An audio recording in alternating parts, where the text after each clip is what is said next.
မင်္ဂလာပါ Skyward မှာကျေးဇူးပါတယ်ခင်ဗျာ Skyward ရဲ့ရေကတိတာတွေကမှ inverter fan type တွေဖြစ်တဲ့ SRD 265WTAB နဲ့ SRD 325WTAB ကိုနှိုင်းယှဉ်ပြီးတော့ specification တွေနဲ့ liter size တွေကိုပြပြပေးတော့မှာဖြစ်ပါတယ်ခင်ဗျာ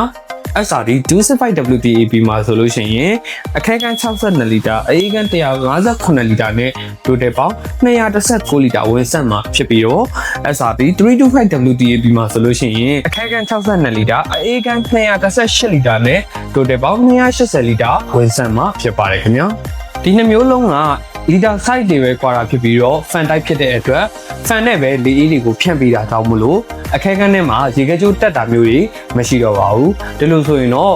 ရေခဲကျိုးတွေဖြောချရတာမျိုးကိုလောက်ရတော့မဟုတ်တော့ပါဘူးနှစ်မျိုးလုံးက inverter type တွေဖြစ်ပြီးတော့ဝက်အားကလည်း330ဝက်ပဲရှိတဲ့အတွက်ကြောင့်မလို့မီယာစားလည်းတက်တာအောင်မှာဖြစ်ပါတယ် specification တွေနဲ့အရင်နေကွာသွားတာမျိုးမရှိဘဲနဲ့ weight တွေ size တွေ liter size တွေပဲကွာသွားတာဖြစ်တဲ့အတွက်ကြောင့်မို့လို့လူကြီးမင်းတို့အသုံးပြုလို့တဲ့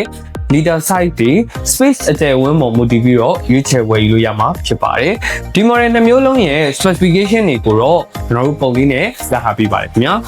Skyward ရဲ့ inverter fan type ရေခဲတစ်တာတွေဖြစ်တဲ့ SRD 265WTAB နဲ့ SRD 325WTAB ဒီ model နှမျိုးကိုစိတ်ဝင်စားတယ်ဆိုလို့ရှိရင်တော့ဖုန်းနံပါတ်3996991896ကိုဆက်သွယ်မေးမြန်းနိုင်လို့ page နဲ့ chat box တွေကနေတက်ဆင့်ဆက်သွယ်မေးမြန်းနိုင်ပါတယ်ခင်ဗျာအားလုံးကိုကျေးဇူးတင်ပါတယ်ခင်ဗျာ Skyward, lead the future.